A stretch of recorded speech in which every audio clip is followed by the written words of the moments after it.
CBN 청취자 여러분 안녕하십니까? 하나님의 말씀으로 사랑과 행복을 전하는 기도를 방송의 강주영입니다. 안녕하세요. 최재일입니다. 오늘은 10월 12일 일요일입니다. 제목은 끝까지 보살핌입니다. 목사님께서 주제 말씀 읽어주시겠습니다. 예수의 십자가 곁에는 그 모친과 이모와 글로바의 아내 마리아와 막달라 마리아가 섰는지라.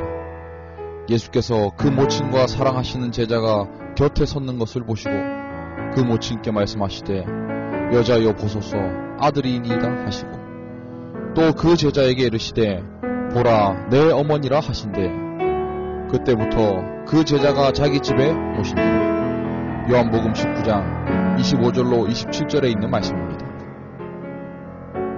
찬미 한 장을 들으시고 목사님과 말씀 나누겠습니다. 여기는 말씀의 방송 CBN 코리아입니다.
오늘 본문의 말씀을 보면서 한 작품이 생각났습니다. 로마의 성 베드로 성당에 있는 미켈란젤로의 조각, 피에타라는 작품입니다. 십자가에서 처형당한 아들 예수를 자신의 무릎 위에 놓고 오른팔로는 머리를, 왼팔로는 다리를 안은 채 처절하게 죽은 아들의 얼굴을 슬픈 얼굴로 내려다보는 그 예수의 어머니 마리아의 모습을 조각한 것입니다. 어머니를 괴롭게 한 예수는 불효자인 것 같습니다. 그러나 예수님은 십자가를 통해서 효를 이루셨습니다. 돌아가시기 전에 사랑하시는 제자 요한에게 어머니 마리아를 부탁하는 것을 봅니다. 보소서 아들이니이다. 보라 내 어머니라. 예수님은 십자가에 달려 죽어가고 있지만 죽음을 향해 가는 길이 혼자는 아니었습니다. 기도력에는 이렇게 기록합니다. 요한은 네 여인과 자기 자신을 언급하고 있습니다. 복음서에서 요한은 예수님의 죽음을 옆에서 지켜본 유일한 제자로 언급되고 있습니다. 예수님의 추종자 중 일부는 현장을 피하려고 했을 것입니다. 정죄당한 죄인과 너무 가까운 사람으로 분류되는 것은 늘 위험하기 때문입니다. 요한과 함께 4명의 여인이 예수님의 십자가 곁을 지킵니다. 그들은 어머니 마리아와 예수의 이모, 그리고 막달라 마리아와 글로바의 아내 마리아입니다. 글로바의 아내에 대해서는 알려진 것이 별로 없지만 나머지 3 여인에 대해서는 복음서에서 언급을 하고 있습니다. 먼저 막달라 마리아는 마가복음 16장 9절 말씀에 기록이 되어 있습니다. 예수께서 안식 후 첫날 이른 아침에 살아나신 후 전에 7 귀신을 쫓아내어 주신 막달라 마리아에게 먼저 보이시니 막달라 마리아는 자신의 귀신을 쫓아내준 예수님의 은혜에 감사를 드립니다. 그 다음에는 예수님의 이모입니다. 예수님의 이모에 대해서 오늘 기도력은 이렇게 기록합니다. 요한복음에는 이 여자의 이름이 나와 있지 않지만 마가복음 15장 40절과 그 평행절인 마태복음 27장 56절을 비교해 보면 이 여자는 세베대의 아들 야고보와 요한의 어머니인 살로메가 확실합니다. 이 여자는 두 아들을 예수님의 왕국에서 가장 높은 자리에 앉히려고 하다가 예수님에게 큰 책망을 받기도 했지만 그 책망을 기꺼이 받아들였습니다. 그리고 지금 자신의 조카가 십자가에 못 박힌 현장을 지키고 있습니다. 마지막 한 여인은 예수의 모친 마리아입니다. 일찍이 창세로부터 계시되어 온 하나님의 구원은 여자의 후손으로 태어난 예수 그리스도에 의해 완성됩니다. 그러나 이와 같이 구원의 정점이 되는 예수 그리스도가 성육신 하는 데에는 그 여인의 희생적인 순종이 있어야 했습니다. 한때는 세상을 풍미했던 다윗 가문의 출신으로 가난하게 살고 있는 순박한 사람이 수천 년 동안 모든 이스라엘이 열망하며 기다리는 메시아를 잉태하게 된 것입니다. 한 남자와 장래를 약속하고 새로운 생활에 대한 꿈에 부풀어 있는 마리아에게 있어서 성령으로 잉태한다는 것은 모진 수모와 불행을 의미하는 것입니다. 그 당시에는 가늠한 자를 돌로 쳐 죽이는 시대입니다. 처녀가 잉태한다는 것은 죽음을 각오해야 함을 뜻하는 것이었습니다. 그러나 예수의 모친 마리아는 이러한 위험을 알면서도 자신의 잉태 사실을 하나님의 은총으로 받아들입니다. 자신의 모든 유익을 포기하고 하나님의 영광만을 구하는 마리아의 겸손한 태도는 죽음까지도 불사한 확고한 신앙의 결단이었습니다. 하나님의 도우심으로 마리아는 무사히 약혼자 요셉과 결혼하고 또한 성령의 인도를 받아 무사히 아기 예수를 낳았습니다. 기도력에 있는 구절입니다. 그러나 그분의 일생이 그녀의 영혼을 찌르는 비수가 될 것이라는 시므온의 예언을 성전에서 듣고 마음이 심란했습니다. 예수님의 공생의 기간에 종종 힘든 일이 있었지만 지금 십자가에서 당하고 있는 일과는 비교도 되지 않았습니다. 예수가 메시아이심을 알고 있던 마리아는 가나의 혼인잔치에서 인간적인 요구를 하기도 하였고 또한 생명의 위협을 받으며 건강을 돌보지 않고 사역을 감당하는 예수를 염려하여서 집으로 데리고 가려는 그러한 모습을 보이기도 했습니다.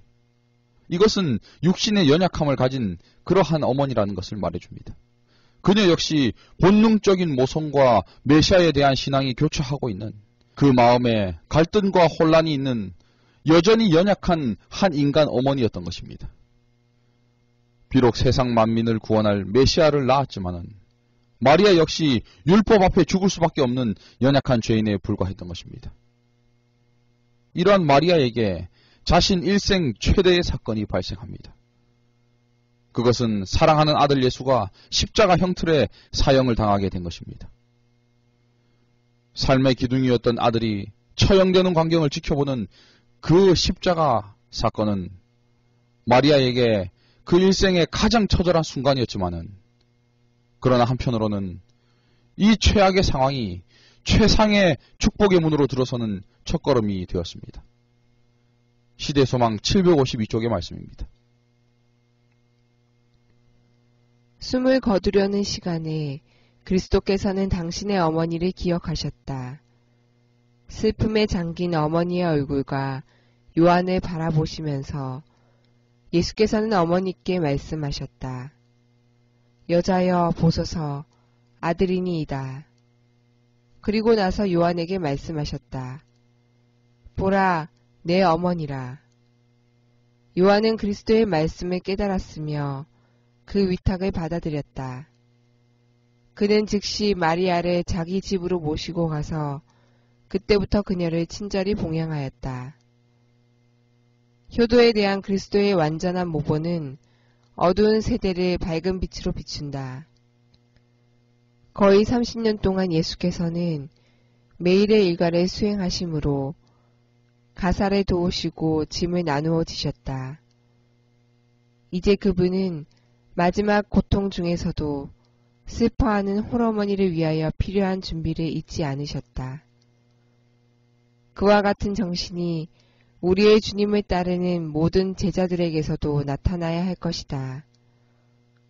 그리스도를 따르는 자들은 저들의 부모를 존경하고 그들을 부양하는 것이 신앙의 일부라는 사실을 생각해야 할 것이다.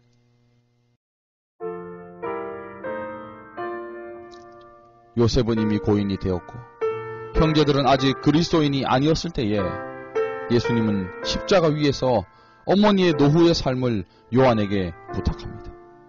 그 처참한 죽음의 십자가 위에서 예수님은 어머니의 형편을 돌아보시는 겁니다.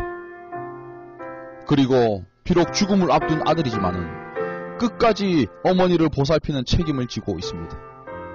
끝까지 아들의 책임을 다하고자 하십니다. 자녀로서 끝까지 책임을 다하는 것, 이것이 예수님이 우리에게 본으로 보여주신 효도의 모습입니다. 예수님은 우리가 이처럼 효의 삶을 살기를 원하십니다. 예수님은 날 때도 효자요, 살아계실 때도 효자며 돌아가실 때도 효자로 돌아가셨습니다.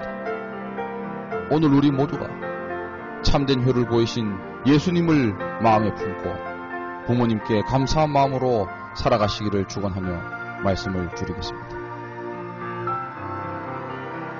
목사님께서 기도해 주시고 마치겠습니다. 기도 후에 음악이 나오는 동안에는 개인 기도 시간을 가지시기 바랍니다. 하나님 아버지, 오늘 우리는 십자가의 죽음을 앞두신 주님께서 그 어머니를 생각하며 끝까지 어머니를 보살피는 모습을 봅니다. 예수님의 효의 정신과 그 마음을 우리가 기억하고 아직도 우리에게 부모님을 위해 효도할 시간이 남아있다면 우리가 바쁘고 정신없는 이 세상 속에서도 부모님이 살아계심을 인해서 감사하게 하시고 내 부모를 공경하라는 그 계명을 기억하며 실천하는 믿음의 자녀들 되도록 도와주시옵소서. 오늘 하루 주님께 맡깁니다. 우리 모두의 삶을 인도하여 주시옵기를 예수님 이름으로 간절히 기도합니다. 아멘.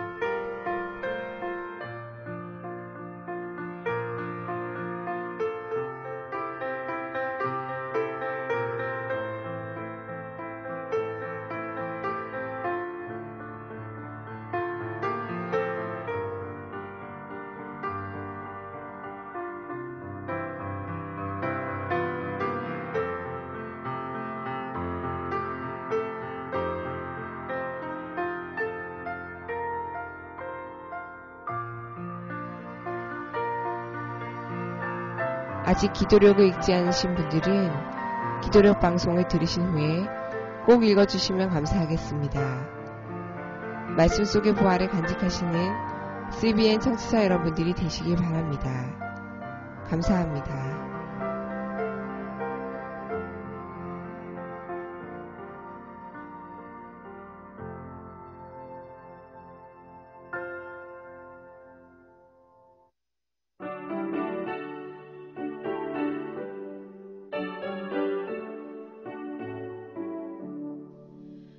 주님과 항상 벗어나 그 크신